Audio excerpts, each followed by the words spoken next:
Entre abejas, aprendiendo de la apicultura con pasión.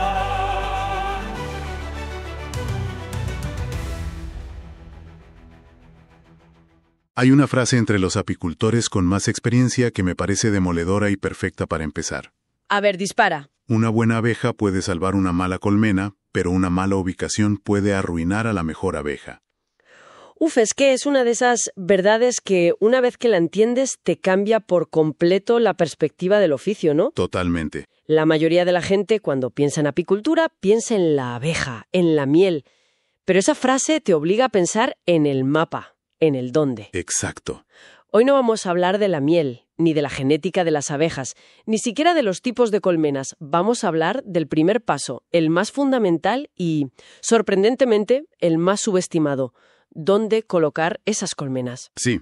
La idea de que instalar un colmenar es mucho más que poner unas cajas en el campo. Es una decisión de ingeniería, casi de arquitectura del paisaje. Yo incluso iría un paso más allá. No es solo arquitectura, es futurología. Futurología. A ver, desarrolla eso. Pues que tienes que pensar no solo en cómo es el paisaje hoy, sino en cómo será en 5 o 10 años. Esa finca de al lado, que hoy es un prado silvestre, podría ser mañana un monocultivo tratado con pesticidas. Claro. La decisión estratégica no es solo para ahora, es para la próxima década. Afectará a productividad, a la salud de las colonias, a su comportamiento y, al final, a si tu proyecto es viable o un pozo sin fondo. Pues ese es nuestro objetivo en este análisis a fondo. Vamos a desglosar todos los factores, desde el clima y el agua hasta la legislación, para entender por qué la ubicación es literalmente la base sobre la que se construya todo el éxito. Perfecto. Empecemos por lo más básico, que parece obvio, pero los textos que tenemos le dan mucha importancia. ¿Qué es exactamente un colmenar? Y hacen bien, porque la palabra engaña. No es solo un grupo de colmenas y ya está. No. Según las fuentes, un colmenar es un conjunto de colmenas en un lugar específico con un objetivo claro. Y ese objetivo puede ser producir miel, polinizar cultivos, la cría genética de reinas. La palabra clave ahí es instalación. Eso es. No es solo poner, es instalar, lo que implica una preparación, física, legal y técnica del espacio. Y esa preparación técnica es el primer gran filtro entre el aficionado y el profesional, vamos. No se trata de descargar unas cajas del camión. Claro. Implica sacar la brújula y evaluar la orientación para aprovechar el sol de la mañana. Implica patearse el terreno y estudiar la orografía para evitar hondonadas que acumulan humedad o picos que sufren el viento. Significa entender el microclima de esa parcela, que puede ser radicalmente diferente al de 100 metros más allá. Y sobre todo, significa calcular la carga apícola. ¿Cuántas colmenas puede soportar este entorno sin agotar los recursos? Sin que compitan entre ellas hasta la extenuación, claro. Exacto. Cada punto es una pieza de un puzzle muy, muy complejo. Es que, al final, lo que está en juego es todo.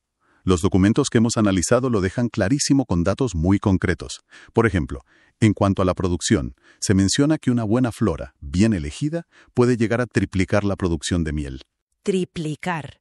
Es una barbaridad. ¿Una barbaridad? Y lo fascinante de ese dato no es solo la cantidad, es la calidad de vida de la colonia. Triplicar la producción significa que las abejas no sufren estrés nutricional, tienen excedentes. Lo que se traduce en colonias más fuertes para pasar el invierno. Claro, con más reservas corporales y, por tanto, menos susceptibles a enfermedades. No es solo más miel en el bote, es más resiliencia en la colmena. Ya. Y en cuanto a la salud, el impacto negativo es igual de directo. El texto cita un ejemplo muy claro. Las zonas húmedas mal drenadas. Eso es terrible. Favorecen la aparición de hongos como el Ascosphaera apis, la famosa cría de cal. Que es un asesino silencioso. El apicultor ve que la colmena no prospera, pero no entiende por qué. Y la razón está bajo sus pies, en el barro que se forma después de llover. El comportamiento también se ve afectado. Lugares con viento constante. Eso las agota. Las obliga a gastar muchísima más energía en sus vuelos. Es pura física. Vuelan más lento, se cansan antes, y el resultado es que traen menos néctar. Y un dato que me ha sorprendido. A ver. Colmenas mal orientadas que están en una corriente de aire o no reciben el sol de la mañana para activarse. Se vuelven más agresivas. Mucho más. Es lógico. Imagina que cada vez que sales de casa te recibe una ráfaga de aire helado. Estarías de mal humor todo el día, ¿no? Totalmente. Pues una colonia estresada por el frío o la humedad es una colonia a la defensiva. Son más difíciles de manejar y cada revisión es una batalla. Al final me da la sensación de que un mal asentamiento te condena a vivir apagando fuegos. Siempre. Para evitar eso, las fuentes proponen una especie de checklist. Y los 2 primeros puntos son de sentido común, pero críticos. Asegúrate de poder llegar y de que las abejas tengan que beber. 2 puntos que, por ser de sentido común, son donde más gente falla estrepitosamente. Sobre todo con la accesibilidad. Se narra el error clásico del principiante. Sí, el que todos hemos cometido o hemos estado a punto de cometer. Encuentra un lugar idílico, un prado precioso lleno de flores. Perfecto. Pero está al final de un camino de tierra que, con la primera lluvia de otoño, se convierte en un barrizal intransitable. Y ese error puede ser fatal. Imagina que en pleno enero detectas que una colmena se ha quedado sin reservas. Necesitas llevarles alimento de emergencia. Un candy, por ejemplo. Eso, pero tu coche se queda atascado a 1 kilómetro. Para cuando puedas volver, si es que puedes, es probable que la colonia haya muerto de hambre. La accesibilidad durante todo el año no es una comodidad, es un seguro de vida para las abejas. Exacto. Por eso se insiste en un acceso fiable para vehículos, preferiblemente un 4x4. Pero, y esto es un matiz importante, también debe ser un lugar discreto. Ah, sí, por los robos, claro. El robo de colmenas es un problema muy serio. No quieres que tu colmenar esté a la vista de cualquiera que pasa por la carretera. Y se añade un detalle muy práctico. Si la zona es ganadera, es imprescindible cercar el colmenar. Sí, una vaca curiosa rascándose contra una colmena te la puede liar parda. La lía así. Y junto al acceso, el agua. La necesidad biológica del agua es constante y crítica. La usan para regular la temperatura de la colmena en verano. Como si sudaran, ¿no? Es un proceso de evaporación similar, sí. La usan para disolver la miel cuando se cristaliza. Y, sobre todo, es el ingrediente principal de la papilla con la que alimentan a las larvas. Sin agua, no hay cría. Lo que supone un coste y un trabajo extra considerable si no la hay. Tener que acarrear bidones de agua cada pocos días en pleno verano no es sostenible. Y es un error de novato pensar, bueno, ya lo haré.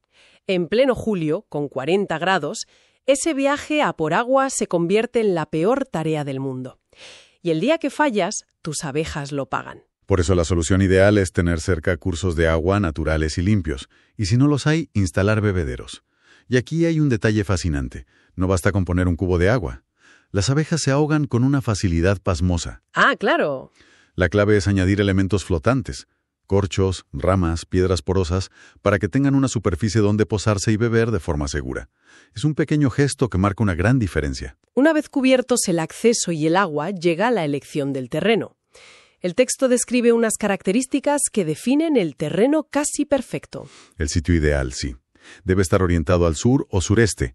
Esto es clave para que reciba el sol de la mañana, que actúa como un despertador para las abejas. Ese factor de activación es económicamente medible.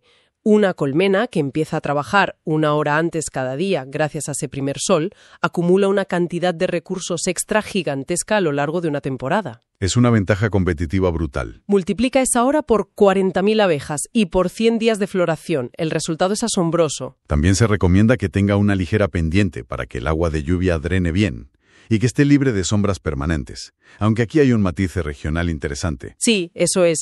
No es lo mismo el Mediterráneo que, no sé, Andalucía. Exacto. En zonas mediterráneas se busca la máxima exposición solar, pero en regiones mucho más cálidas se agradece una sombra controlada durante las horas centrales del día para evitar que las colmenas se sobrecalienten. Y con ese terreno ideal en mente, es útil repasar los errores más frecuentes. El decálogo de lo que no hay que hacer. Eso es, el primero ya lo hemos mencionado, elegir lugares fríos, sombríos y húmedos. El segundo, poner las colmenas demasiado cerca de casas o caminos públicos. Ahí no se trata solo de cumplir la ley, sino de evitar conflictos. Una picadura a un vecino. Y ya tienes el lío montado, te puede caer una denuncia y la obligación de moverlo todo. Otro error muy común que se cita es ignorar la vegetación local. Claro, ver un campo muy verde y bonito no significa que sea útil para las abejas. Hay que asegurarse de que las plantas sean melíferas, que produzcan néctar y polen. Y por último, un error de visión, no pensar en el futuro. Sí, instalar las colmenas tan juntas o en un espacio tan reducido que sea imposible crecer. Es desmoralizador. Tiene que ser frustrante. Conocí a un apicultor que, por un error así, tuvo que mover 50 colmenas a pulso, una a una, por un camino embarrado en pleno invierno. Me dijo que cada caja que levantaba sentía que era un billete de 50 euros que se le caía al barro.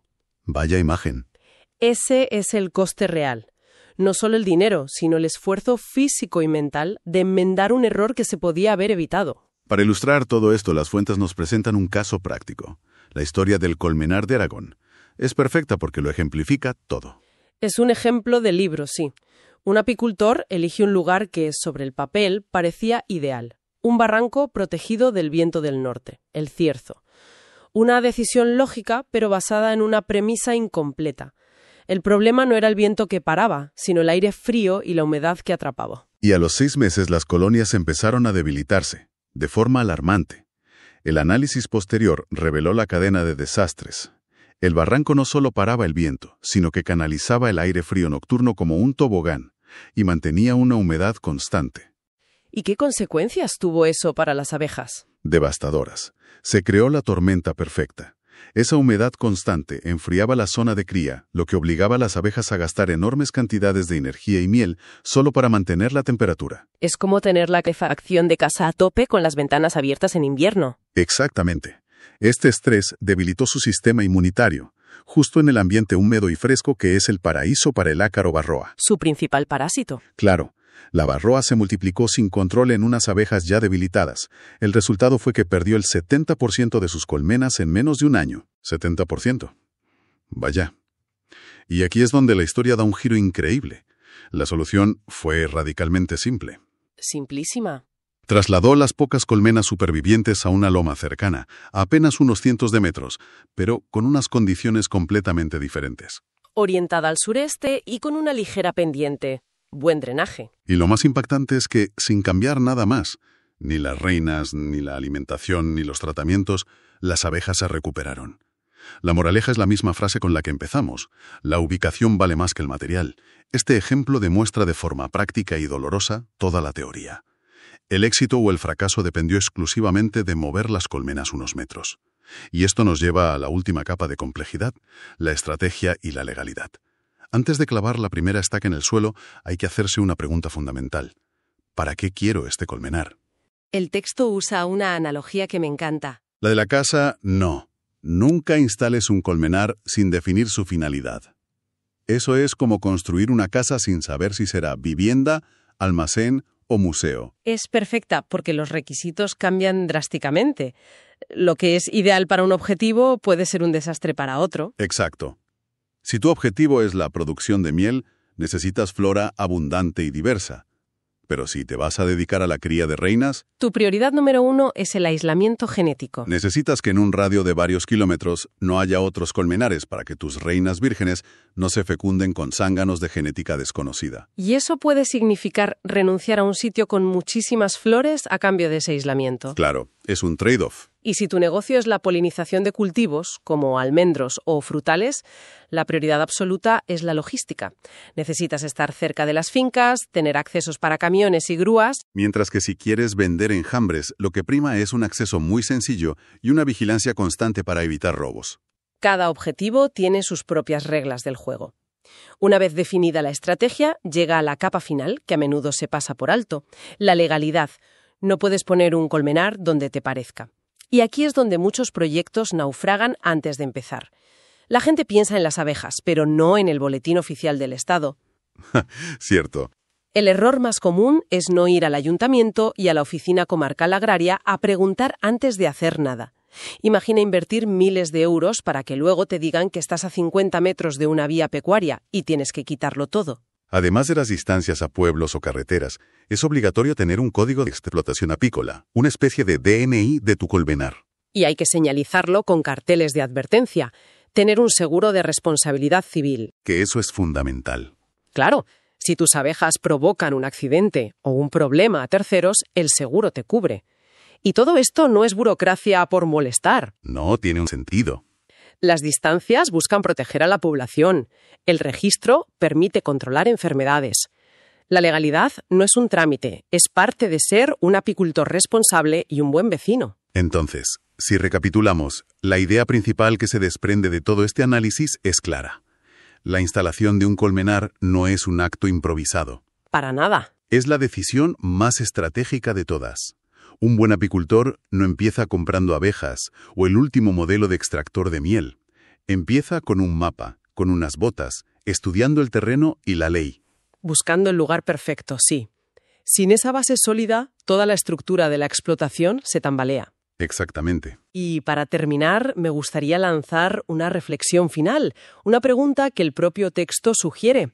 Menciona que un asentamiento que hoy es óptimo puede volverse inviable en pocos años. Un panorama complejo y muy cambiante. Muchísimo. Las causas pueden ser la llegada de plagas como la avispa asiática, el aumento del riesgo de incendios, la pérdida de flora por sequías, la contaminación. O la expansión urbana, que de repente tu campo se convierte en una urbanización. Justo. Por eso, la pregunta que queda en el aire es, más allá de encontrar un buen lugar para hoy, ¿cómo puede un apicultor analizar las tendencias medioambientales y socioeconómicas de una zona para asegurar que su inversión siga siendo viable dentro de 10 o 20 años? Buena pregunta. No se trata solo de encontrar un buen sitio, sino un sitio resiliente. ¿Cómo se planifica la resiliencia de un colmenar a largo plazo? Esa es la pregunta del millón para la apicultura del siglo XXI.